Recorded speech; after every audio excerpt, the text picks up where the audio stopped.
Magandang araw mga kaibigan. Pag-usapan natin ngayon ang ginawa ni Pangulong Marcos Jr. kahapon na nag-live broadcast siya sa Malacanang. At maganda yung nangyari dahil yung naghahanap sa kanya, kumusta ng kalusugan niya, na patunayan na he is alive and kicking dahil nag-live broadcast. Then, ang tanong dito naman tayo kay First Lady Lisa Marcos na naging issue, matagal ng issue. Bakit hindi magawa ni First Lady Lisa yung ginawa ni Pangulong Marcos kahapon na live broadcast o live interview? Kaya tuloy, ang duda, nandun pa rin kay First Lady Lisa kung nasaan ba talaga siya. Okay. Ito, unahin natin kay Pangulong Marcos Jr. May nag-text sa akin, sabi, General,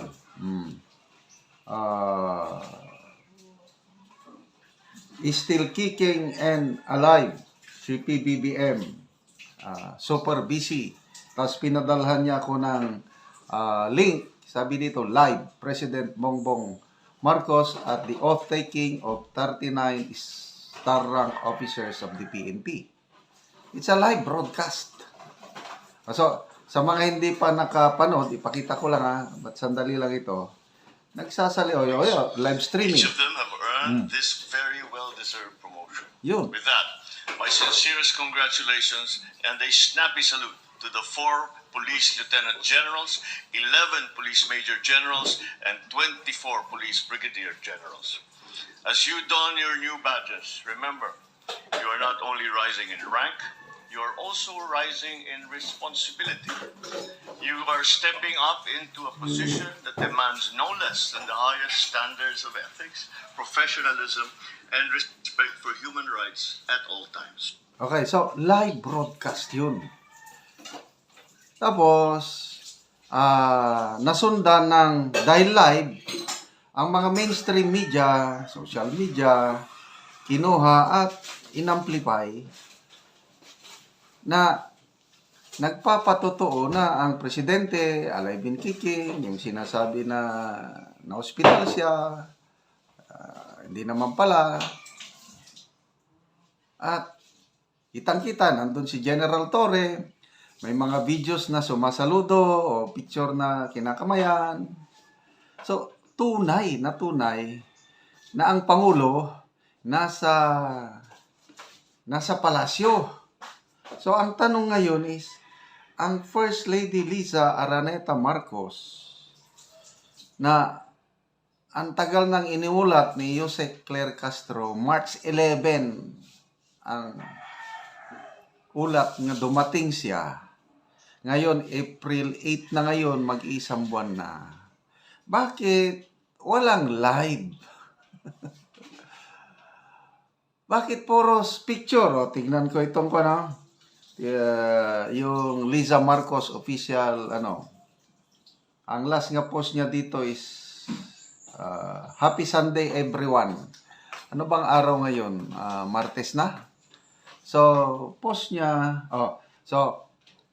ang post niya ito is kahapon. So, Happy Sunday everyone. Yun, may mga picture, family picture sa Malacanang. And then, another, April 3, another picture. Turnover of donation, vintage grill to Feeding Metro Manila Foundation. Yan. And then, another schedule, April 4, Goldenberg Concert Series presents violinist Christine Claire, pianist Aina Montesclaro. So, yun, may mga picture na naman. Puros ganito na lang, picture. Daming, meron din siyang pinost noong March 29, video. Wrap-up video. Kailang, ang daming nakakita sa mga wrong pag-edit. Basta, not so convincing videos and pictures na ipinopost ng media handlers ni First Lady. Okay, may natanggap akong text. Basahin ko nakita daw. Ito, may bago lang 5 hours ago. Asa na yun? Bagong post. 5 hours.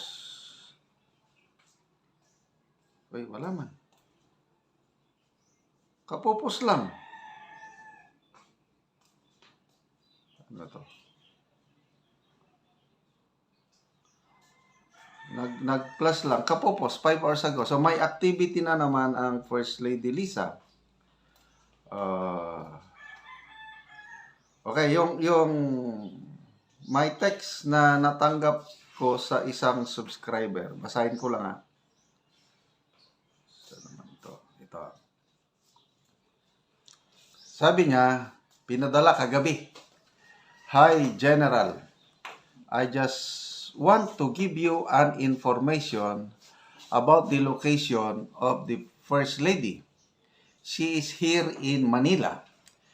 The first time I saw her last March 14 was in a CCP concert at Samsung Performance Theater. Last night, April 6, I saw her again in a fashion show of Michael Leva in Peninsula Hotel. She was even called on stage after the show. I'm just telling you this so you don't get confused with her location. I watch your show every now and then and I think you have reliable infos. That's why I'm telling you this so you don't give the wrong info. Please check the events I mentioned. I sympathize with President Duterte. I really pity him. Thanks. Okay. First time kong makareceive ng ganitong information, kaya lang hindi ako maniwala kagad. I had to evaluate kung totoo ba ito, hindi. Ganito lang. Kung totoo, bakit hindi magpakita? April 6, tingnan natin kung mag-post ba siya ng kailangang live Hindi pwedeng picture lang. So itong text na ito is, it's just a raw information. Hindi pa rin ako. But salamat kung sino man nag-text nito, salamat. But I'm sorry, hindi ako basta-basta maniwala. Maniwala lang ako kung ganito. Yung live ulitin natin ng Pangulong Marcos. Always carry in your hearts your oath to our great Lord. It's a live. To faithfully, Kahapon. honestly, and unequivocally uphold and defend our Constitution. Kinakausap niya ang mga That your newly actions promoted always be police rooted in what generals. is right, what must be done, and what is legally ordered. Perform your duties with utmost dedication. So, ang tanong, hamon kay Jose Claire Castro, pwede ba ngayon na o bukas makalawa para matapos na yung issue, mag-live, telecast, broadcast na kayo dyan sa Malacanang, yung palaging post ng picture-picture, hindi na madaling maniwala ang taong bayan. Please lang naman para matapos na itong issue na ito. Okay, salamat mga kaibigan sa inyong pakikinig o panonood sa ating channel. Dedication, integrity, and accountability. Knowing that the trust and Okay. Nakakatulong kayo ng malaki sa ating tribong Talaandig dahil ang sweldo natin ginagamit pagtulong sa tribong Talaandig sa Bukidnon. Namimigay tayo ng livelihood assistance. Nagpapatanim tayo ng saging lakatan at ngayon namumunga na. Panoorin nyo ang video na ito. Nako sa saging lakatan ni Manoy Sidrino nga naanay bunga. Manang, Manoy, gaon sa man mo diya? Arbiso na ng saging lakatan ni Manoy. So, arbiso na ni Manoy Sidrino ang iyang saging lakatan.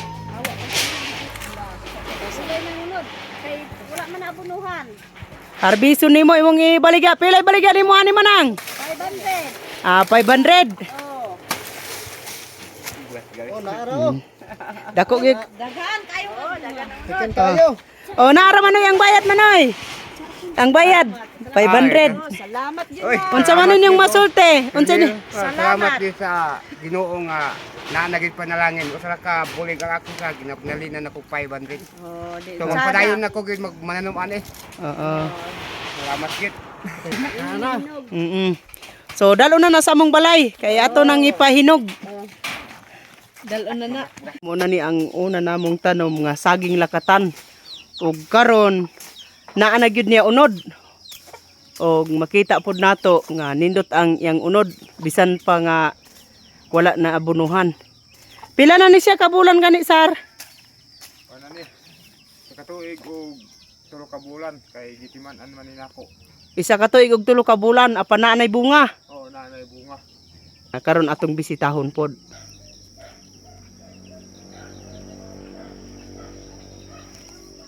Ug karon mo na pod ni ang among saging lakatan nga hapit na pod mangunod. Mga dagko na. Ug kini nga among saging lakatan mao ni ang ginaabunuhan. So mas dali ni siya nga mangunod tungod kay sige man mig kaabuno.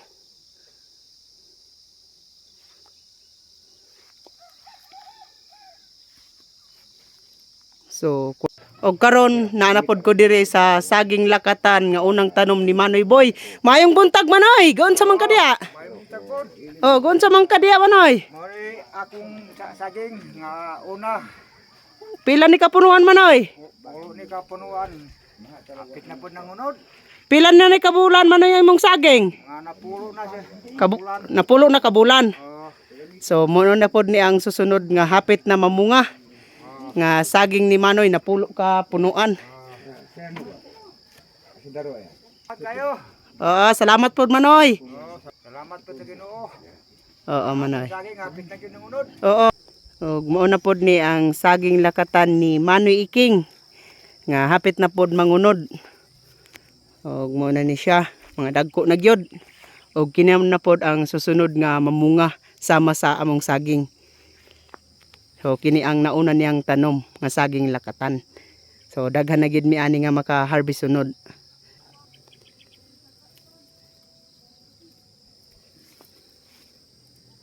Ug karon na napod ko sa saging lakatan ni Manoy Sidrino.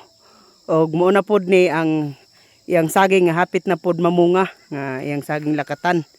Ug mga dagko na pod siya. Ug daghan na pod ni nga iyang maharvest sa susunod. Kay naka-harvest naman siya sa una niyang tanom.